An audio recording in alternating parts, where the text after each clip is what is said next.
end all wars. None of these monikers truly encapsulate the horrors of this conflict, when Franz Ferdinand was shot and all of Europe devolved into Axis and Allies. From there, allies and colonies from Japan to Senegal joined in the fighting as the years progressed.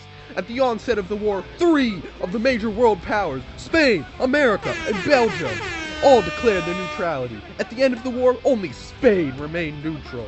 One of the inciting events of the war was the German invasion of Belgium to gain access to France. Belgium was defeated in 3 months and held by Germany for the remaining 4 years of the war. America did not officially enter the war until 3 years into the conflict. It's June 28, 1914. Tensions have risen between European powers. This all begins in Austria-Hungary as Archduke Franz Ferdinand and his wife was assassinated by the scrawny little Bosnian Serbian nationalist by the name of Gavrilo Princip. Gavrilo Princip used the infamous FN Model 1910 to assassinate the Archduke and his wife. The Archduke was a very wealthy, rich man of Europe during this time, so Gavrilo killing him was a spark in nations rising up and fighting one another. Let's get in to what you all came here for. The Great War! The war to end all wars! It began on August 1914. Austria-Hungary declares war on Serbia because of the assassination. The powerful Archduke is dead! In turn, triggered a flood of military alliances across Europe and beginning World War I! Due to this alliance system between countries, this meant if one declared war allied, they were obligated to follow suit, leading to this global war of the world. America during this time declares neutrality, but not for long. Well, the war had just begun, and Woodrow had no choice but to create a response to this, and in turn was the policy of neutrality. President Wilson immediate action was calling upon American citizens to support his policy by not taking sides. This reason, President Wilson's plan was to steer the people of America into a neutral course which is not favoring either the Allied or Central powers. Let's get into these reasons.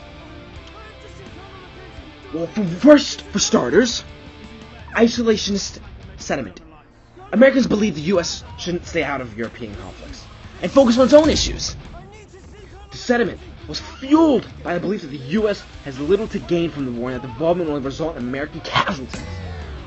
For seconds, the American economy and economic interests during this time, the U.S. had significant economic ties with both the Allied and Central powers. By remaining neutral, that the U.S. was able to control and continue trading with both sides and avoid the economic disruptions that would have occurred if it had begun taking sides. Ethnic division, diversity, whatever you want to look at it, the U.S. was a country of immigrants, many of whom came from countries involved in war. Taking sides in a conflict would have been created difficulties and many issues which shouldn't have been any good and would have created tensions within American society. And I think another thing we can look at was President Wilson's preference for peace. President Wilson was a strong advocate for international peace and believed the U.S. had a responsibility to promote peaceful solutions. The process in achieving neutrality was difficult for Woodrow Wilson. It was actually extremely difficult. As Wilson, he had a purpose in protecting so many different things, including trade relations during this time. The citizens of America moved through a variety of roles in a process as a response versus being a contended neutral country. Next is a country waging war for peace to expand into a vicious world power World War I. Freedom of sea World War I was the trouble for the United States, which had arose. Initially, the U.S. did not engage itself in the war due to long-standing neutrality policies, especially concerning Europe. This had previously been easy to maintain due to the entire Atlantic Ocean lying between the two continents. The U.S. attempted to keep its bipartisan status by trading with both Axis and Allied powers. However, Kaiser Willy and Germany had brought out the U-boats. These German submarines prowled shipping lanes and attacked any ship they thought might be used to aid the Allies. The Lusitania was a British ship which carried civilians and cargo, in addition to munitions. The Germans sank it in 1915, causing the deaths of over 1,000 civilians. Other incidents like this occurred, with the Germans killing many Americans in boats before the next key event, the Zimmerman telegram. This was a telegram to the Mexican government intercepted by the U.S. in which Germany and Kaiser Willie offered to bankroll a Mexican invasion of the United States and return land previously belonging to Mexico, like Texas, in exchange for Mexican support in the war. Although Big Willie was hesitant to ask for a declaration of war from Congress throughout the entire conflict, these events, along with Germany's overall hostility, persuade him and Congress to join the war. 14 Points Plan sought to completely overhaul unequal and undemocratic governments in the most peaceful way possible. The plan discussed disarmament and the need for lasting and stable peace, rather than a simple change in regime in countries such as Russia, Serbia, Bosnia, and other Balkan states.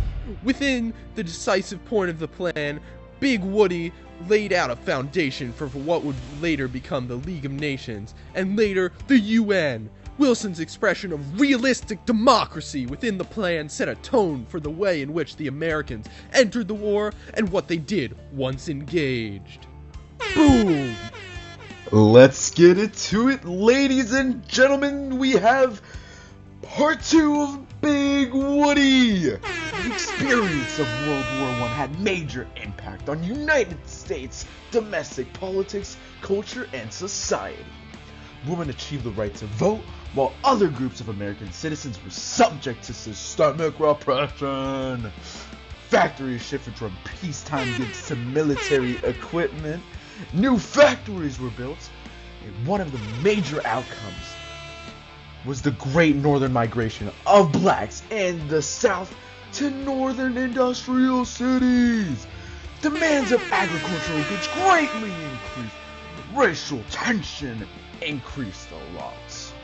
The United States initially opted for a neutral stance during World War I, but this position was difficult to uphold. One significant obstacle was the nation's close economic ties to European nations on both sides of the conflict, which made it challenging to maintain neutrality. In addition, several Americans felt strongly about supporting the Central Powers or the Allies based on their political or cultural allegiances. President Woodrow Wilson's Big Woody endeavored to retain neutrality through diplomacy and negotiation was one of the key solutions to these difficulties.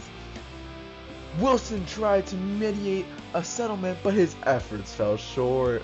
To prevent either side from acquiring a sizable edge, he also tried to enforce a weapons embargo, but this approach was partially successful.